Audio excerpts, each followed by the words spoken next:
Hello, this is James D'Angelo and welcome to the Bitcoin 101 Blackboard series. Today we are going to be looking at the amazing math of private keys. And this is one of the main reasons why it's absolutely impossible to hack Bitcoin. And for all you technophobes out here, don't get confused. These humongous numbers and this amazing new technology doesn't mean it's going to be difficult to understand. This is remarkably simple math, very easy to understand. And after watching this video, you'll be able to explain this phenomenal new technology to your techie friends. Okay, so let's get started. We're going to have a little bit of fun. Okay, this is the website bitaddress.org, which immediately creates brand new Bitcoin addresses and private keys. So down here you have your private key and you have your Bitcoin public address. The beauty of this is you can immediately create new ones. As fast as you can click, it'll create new ones. But the real amazing thing that has to do with what we're talking about today is that when you generate this number, and these are really just numbers in sort of a hex 58 format, these are numbers that you have never seen before. In fact, you can take this number right here, pop it into Google, and there will be no search results.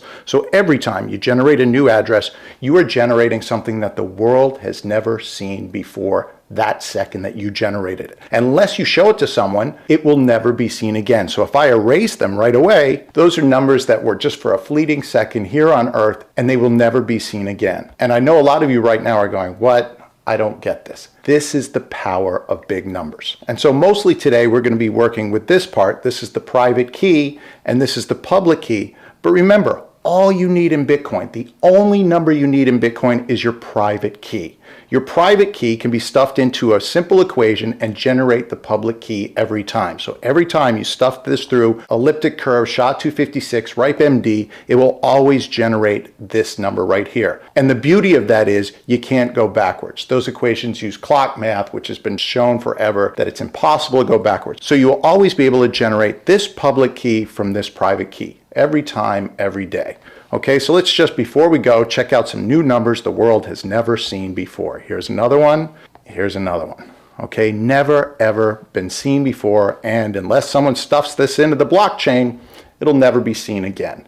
How does this work? Well, let's take a step back and let's talk about this. So here's a Bitcoin private key. Okay, and this is one I've used before, so there's actually a few cents in there and you can pull the money out. So someone right after watching this video will probably take that out. But this, as I've said before, is just a number in the hex 58 format. All right, and then they do a little bit of Bitcoin coding to add that 5 there to let you know it's a private key, etc. Now, this number, this one that we just showed you, is generated by having this number right here. Okay, and this is this number in decimal, numbers we're used to. And you can see this is hundreds, this is thousands, this is millions, this is billions, trillions, etc. Okay, and you can see this is a very, very big number. In fact, these digits here are called quindecillions. And it's likely, unless you've fiddled with Bitcoin, you've never heard of a quindecillion. You've never had to deal with quindecillions. In fact, you've probably never had to deal with almost all of these units all the way up here. So these are all just, it's a new range of numbers that we've never had to deal with. I mean, the US federal budget somewhere over here, right?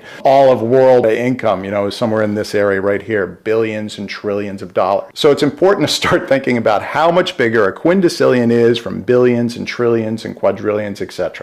And one more thing that's important is that the same number, the same decimal number you just saw, can also be put in computer format, in binary format. So you can do it in ones and zeros. So you can generate that same decimal number from the page before with these binary digits right here. And some people create their private keys indeed just by flipping a coin, where they say 1 is heads and 0 equals tails. And you can create a perfect private key by just flipping a coin 160 times and putting those numbers together. So if you flip it the first time, you get a heads, you put it there. Second time you get a heads, you put it there, then tail, tail, and you just keep putting it in order till you've got 160, and you can create a perfect private key just by flipping a coin. And this is indeed how a lot of people do it. You can also do it by rolling dice or whatever it is that you use to generate random numbers. So now we start getting to the fun part, right? Bitcoin relies on these private keys to store value. And it relies on the fact that these are numbers that no one's ever used or seen before and never will see again or generate again. Okay, so what Bitcoin suggests is that if you flip a penny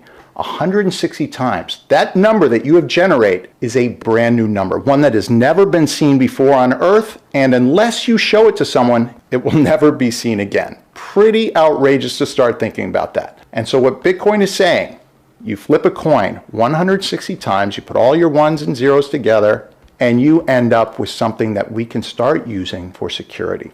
This can be a code for security because no one will generate this again. It sounds completely preposterous right now, I know. The first time you're hearing this, this is really unsettling. I mean, can one number really provide security?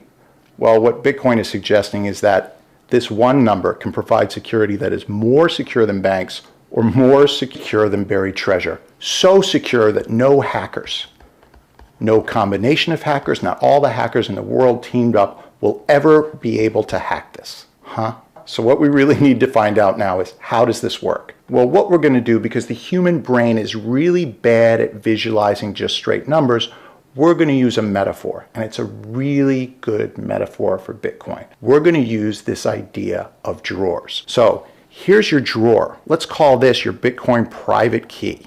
And inside it, you're going to put some value. Here we've got someone with a little treasure map, but you can put so many different things inside it. In Bitcoin's case, we're just putting Bitcoins, but those Bitcoins can be shaped to prove access to contracts, deeds, patents, and so many other things. So there's a real power here being able to put something in these Bitcoin drawers. So now let's start with the big question. If I just gave you one single drawer with no locks, is that security? Well, I think most people in the world would say, no, a single drawer, open drawer like that, is that secure? No, it's not at all. But what if I now multiplied the number of drawers by 4 and I put my value, my wealth right here in drawer number 2? A lot of people would look at this and go, well, it's 4 times longer, but I would still be able to pull out the treasure map or whatever's inside there in just a few seconds. So this isn't much more secure, but some people might have noticed, well, the set of drawers here is in a house, right? And the house adds some security, right? You might have to break in, find the drawers, and rifle through the drawers to find the treasure map. So let's be fair. Let's be fair to Bitcoin, because remember, Bitcoin is public. Anyone in the world can access it. So we really have to put our drawers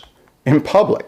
So our metaphor is not getting better, it's seeming to get worse. If I put some value in this drawer right here, would anyone on earth feel that this is security? Putting some value, putting some coins, putting $1,000 in drawer number 2 right here. Would you actually go to work in this office for the day and then come back after work and think that your money's still going to be there? Well, no. That's not security at all. What about now? What if we put some money right here in drawer number 61? Would you go to work here in the beginning of the day and think the money's still going to be there? No, you wouldn't. But you might start to think that maybe you could go play Frisbee with these guys over here. Your valuables would be safer than if you just left them here on the grass. Someone's going to have to rifle through all these drawers to find drawer number 61 and pull your money out of that. Okay, and remember, there's no locks. These are just open drawers. That's what Bitcoin is, open drawers. If you have the private key, you can get the money out of any of the drawers. So if there's Bitcoins associated with private key, you can just yank it out. So there's no locks. We call it cryptocurrency, but it's not super crypto. So would you feel safe with this setup? Would you actually go to work here? Well, you probably wouldn't. Well, what about now? Okay, so this is the Boston skyline, and behind it are millions and millions of drawers. And we decide that we're going to stick our $2,000 right here in drawer number 6,786,226.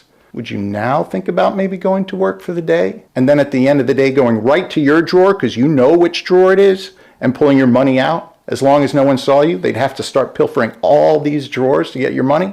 You're starting to go, okay, well, that's interesting, but let's start thinking about the problems here. My nephews, Zach and Zane, can open 2 drawers per second looking for chewing gum. So if you told them that you had thousands of dollars that could buy them lots of chewing gum, maybe they could even open 3 drawers per second. So if folks knew that you were actually hiding wealth inside these drawers, well, they'd be trying to open them nonstop. And it's possible that even millions of drawers might not be enough. So is this secure? Well, we don't know. But it's starting to get a little interesting, and we're going to start to have to ask ourselves a question. If we wanted to build a set of drawers that would provide security, not just okay security, but perfect security, how many drawers would we need to make it safe? Is there a number? Is there a number? Can you come up with a number of drawers that would make it perfectly safe? Is 300 billion drawers enough? I think most people are going, no. 300 billion drawers isn't enough. I mean, there's 7 billion people on Earth. You know, you could just randomly pull out a bunch of drawers. Say you had your $2,000 right here and this, I don't know, 226 billion drawer, blah, blah, whatever numbers. Is that safe? Well, it might be safe for an hour, but it's probably not going to be safe for a year. I mean, we really have to think about storing value. We really got to think about security. Well, let's make our problem even tougher because Bitcoin is public, right? It's accessible by everyone with computers. So for our drawer analogy, we need something that's going to make sense. What if hackers had drawer opening drones? These drones could open thousands of drawers every day. They just fly around and open any drawer in our system, right? Suddenly 300 billion drawers doesn't seem to be enough at all. Let's make it even tougher because remember, Bitcoin can be accessed by computers and computers do things very fast. So what if each person on Earth had an app that could control those drones, and using that app, each person on Earth could open 1 billion drawers a day? Is our system safe? Well, 300 billion, everyone on Earth opening 1 billion drawers a day. No, our 300 billion drawer system is not safe. But it leads us back to the question, is there a number of drawers that would start to provide people with security where they could go to bed at night knowing that their money would still be there in the morning? Well, let's look at the difficulty of that, okay? So let's think about our drawer system and imagine all these problems, like people actually making drones that would do it, and people had this phone app and they really could open 1 billion drawers a day. Let's look at the crazy numbers of that. 7 billion people on Earth, each with drones that are opening 1 billion drawers per day, and they're gonna keep this up for 365 days, and we'll just say everyone lives to be 100 and their drone lives to be 100, so they've got 100 years. That means that all this combined over the course of 100 years, you would be able to dig through 260 times 10 to the 21. That's 260 sextillion. Very sexy number. Let's talk about a sextillion, right? Sextillion is a pretty big number. Okay, so Wolfram suggests that 260 sextillion is on the order of the number of grains of sand on Earth. Okay, so the grains of sand on Earth are in the order of 10 to the 20. And remember, this is 260 times 10 to the 21. Okay, so the amount of drawers that all the hackers in the world with their drones and their phone apps, everybody on Earth equally attacking at the same time, would be able to open as many drawers as there are grains of sand on the Earth. And remember, this isn't just the grains of sand you can see. There's grains of sand under the ocean, grains of sand under the sand, all the grains of sand on the Earth. It's an approximate guess, but these are fun numbers to think about.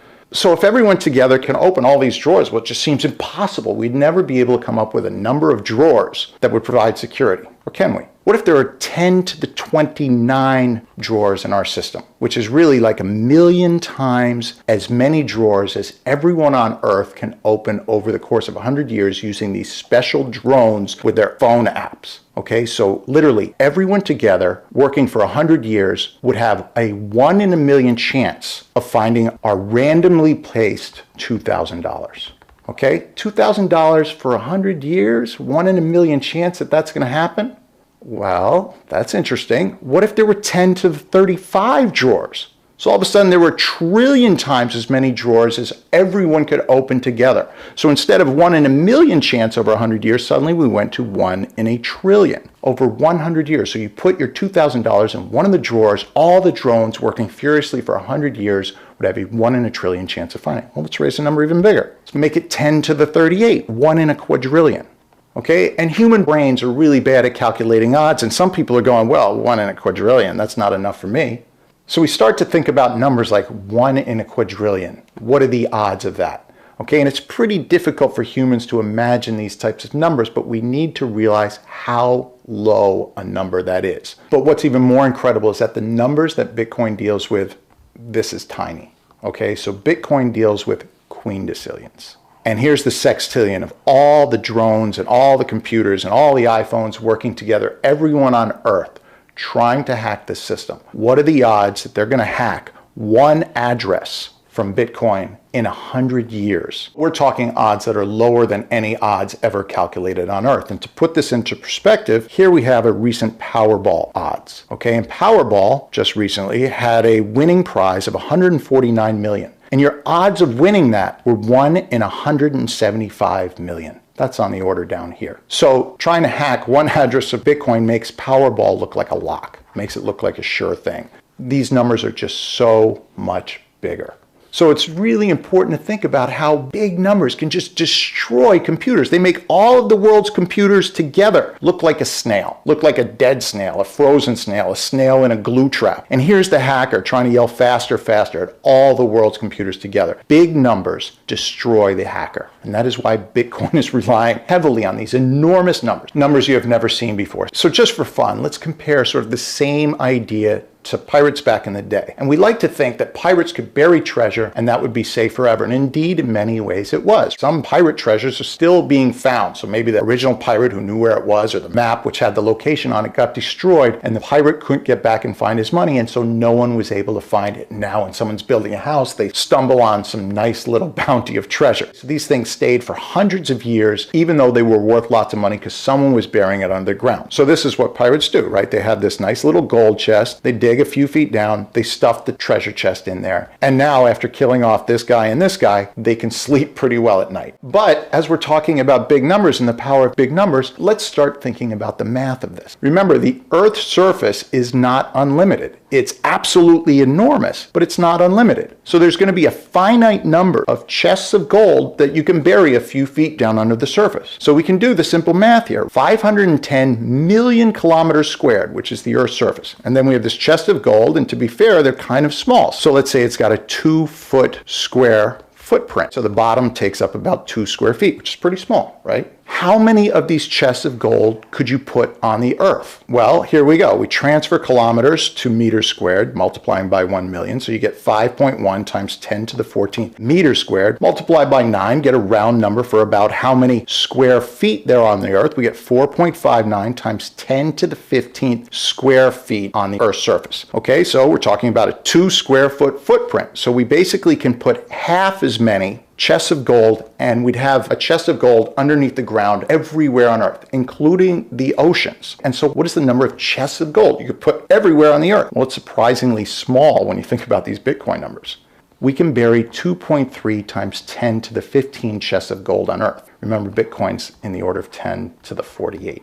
Okay, so you'd actually have to cube this number to get the amount of locations that Bitcoin offers. So all the possible places, think of the entire desert covered with chests of gold, all of New York City, every place you've ever been, every stretch of highway, chests of gold everywhere. And you'd have to cube that, not multiply by 3, but cube it to get the amount of different locations, places where you can put Bitcoins. Okay, so it's pretty safe to think that putting your money into a Bitcoin address and letting computers hack at it like crazy nonstop is starting to approach the security of just sticking gold underground in an undisclosed location with no ability for anyone to use a metal detector to find it. This is real outrageous security. And I know some of you are starting to think, okay, so what if all the computers were programmed to hack Bitcoin? Computers are fast. I'll just make a database of all those numbers, all the possible addresses, all the Quindecillion addresses for Bitcoin. And then I'll just query my database for which of those have Bitcoins in it. Okay, so I'll just make this really big database and then I'll just pull out all the money in all the Bitcoin accounts. Well, what's really crazy is we're so used to thinking of computers as capable of doing everything, but computers can't even touch this problem. We'll look at why. All the storage, hard drives in the world today, so all of Google storage, all of China's storage, all the hard drives combined make up what's called a zettabyte.